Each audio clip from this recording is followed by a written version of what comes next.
Hey everyone, welcome to my channel. ये है class 5 की साइंस का chapter number 1, reproduction in plants के exercises. Fill in the blanks. Embryo is the body baby plant in the seed. The process by which a seed grows into a new plant is called seed germination. Agriculture is the science of growing crops. Now name the following. The father of green revolution in India is Dr. M.S. Swaminathan. The chemicals used to kill insects that damage crops are known as pesticides. The large dry rooms where dry grains are stored are known as granaries. Now, structure of a seed. So we have to soak a bean or gram seed, and then we have to observe. The seed had a thin outer covering called seed coat. The seed contained two cotyledons. So bean and gram seeds are dicot seeds.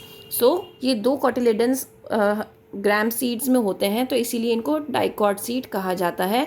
और जो ये वाला होता है ये embryo leaves होती हैं, ये सीड कोट होता है इसके ऊपर, ठीक है. और ये एम्ब्रियो की रूट होती है यहाँ पर, और इन दोनों को हम क्या कहते हैं, कॉटिलेडन्स कहते हैं. इसीलिए ये क्या है, डाइकॉट सीड है, क्योंकि इसमें दो कॉटिलेडन्स होता है.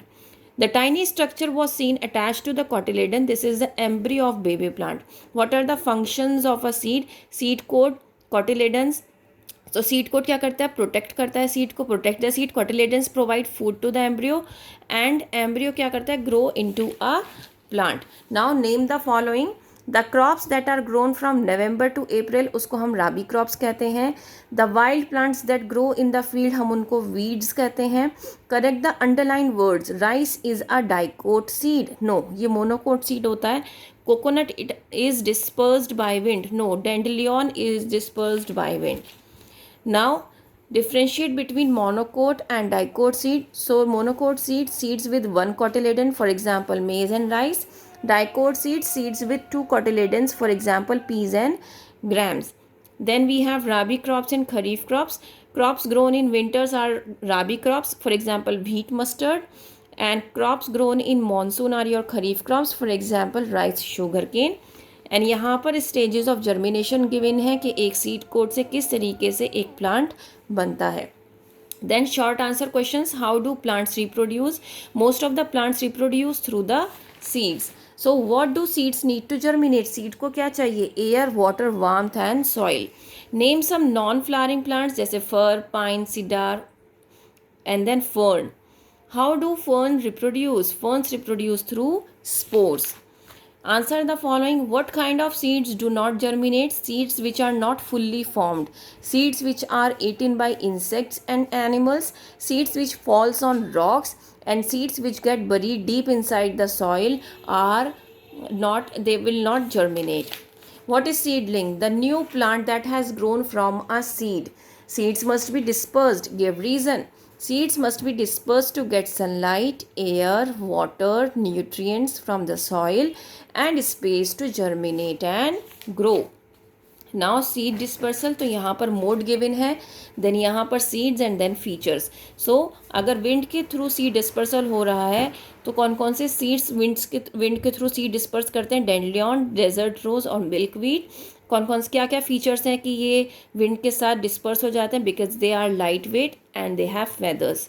Now water, coconut, lotus, light weight and spongy. So mode is animals, so mangoes, cherries, and they have spines and hooks.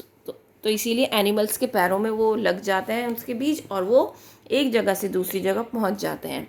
Then explosion. Explosion is ladies finger and drumstick. Small and light weight, क्योंकि explode जब होते हैं तो जो उनके seeds हैं ना, वो क्या करते हैं, वो दूर दूर जाके गिरते हैं एक्सप्लोजन की वजह से. तो जहाँ पर भी गिरते हैं वहाँ पर क्या होता है, एक नया प्लांट उग जाता है. Now let's learn about the vegetative reproduction. So plants like cedar, pine, fir are non flowering plants. How do they reproduce? तो ये नॉन फ्लावरिंग प्लांट्स हैं, ये रिप्रोड्यूस कैसे करते हैं? Plants like cedar, fir and pines produce cones with seeds. These seeds give rise to a new plant. What are spores? Spores are tiny bodies through which non-flowering plants like ferns and mosses reproduce. So reproduction in non-flowering plants दो तरीके से होता है. cones with seeds जैसे कि सिदार, फर, pine इसके example हैं, और spores के थ्रू होता है जिसका एग्जाम्पल है ferns. और इसी के ये दो क्वेश्चन हमने देखे हैं. नेक्स्ट है vegetative reproduction. Some plants reproduce from parts like stem, leaves, roots. इन्हीं को हम क्या कहते हैं? वेजिटेटिव रिप्रोडक्शन कहते हैं. तो कौन से प्लांट्स हैं? जैसे कि new plant from root. Root से कौन सा प्लांट होता है? Sweet potato, yam. Then stem से कौन कौन सा होता है? Onion, rose, ginger, banana. Then leaf से ब्रायोफिलम एंड बेगोनिया. सो यहाँ पर आपको क्या है? यहाँ पर कुछ उसके पिक्चर्स बने हैं, आप देख सकते हैं. ठीक है, जैसे स्वीट पोटैटो का है, रोज़ का है, देन यहाँ पर begonia. Then crops. Enlist the factors responsible for the kinds of crops to be grown, types of soil, availability of water, climate. Now example, name of the crop यहाँ पर given है rainfall, then soil and then climate. Rice को हमें adequate rainfall चाहिए, soil हमें clay चाहिए और climate warm चाहिए. मिलेट्स जब हमें क्रॉप उगानी है तो उसके लिए हमें लेस रेनफॉल चाहिए, सैंडी सॉइल चाहिए, ड्राई और वार्म क्लाइमेट चाहिए.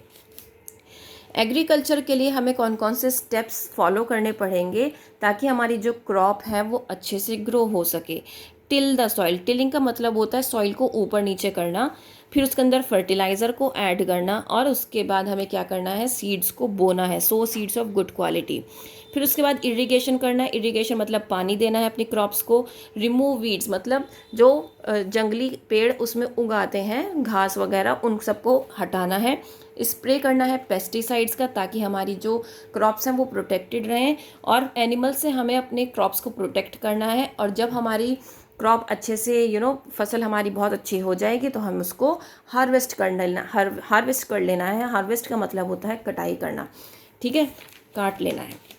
Now why do farmers store the grains in air tight sealed containers. Farmers क्यों ग्रो करते हैं? Because to protect from moisture, ताकि उसमें मॉइस्चर ना जा सके. दूसरी बात, उसमें पेस्ट ना जा सकें जैसे कि रैट्स, मोल्स और इंसेक्ट्स वगैरह. Excessive use of chemical fertilizer should be avoid. Explain. तो excessive use of chemical fertilizers can pollute the land and water. It can also make the land barren and have adverse effect on crops. So basically अगर हम बहुत ज़्यादा chemicals अपनी crops में use करेंगे तो वो अल्टीमेटली हमारी क्रॉप्स को भी ख़राब करेगा और हमारी लैंड को भी ख़राब करेगा. नाउ यहाँ पर हमारे पास एक वर्कशीट है, वो देख लेते हैं. Plants that have flowers are called flowering plants. The science of growing crops is known as agriculture. Seeds that have two cotyledons are called dicots. The baby plant that grow from seed is called seedling. The spreading away of seed is known as seed dispersal. The process of growing of a plant from the roots, stems or leaves is called vegetative reproduction. Crops that are grown from November to April are rabi crops. Crops that are sown during monsoon season are kharif crops. Large rooms where dry grains and pulses are stored in are called granaries. Non-flowering plants produce new plants from spores. So draw and color well-labeled diagram of stages of germination in a bean seed. तो यहाँ पर आपको stages of germination एक bean seed का given है, इस तरीके से आप कर सकते हैं. उम्मीद करती हूँ कि ये आपके लिए हेल्पफुल रहेगा. If yes, please like, share and subscribe. That's all. Thank you.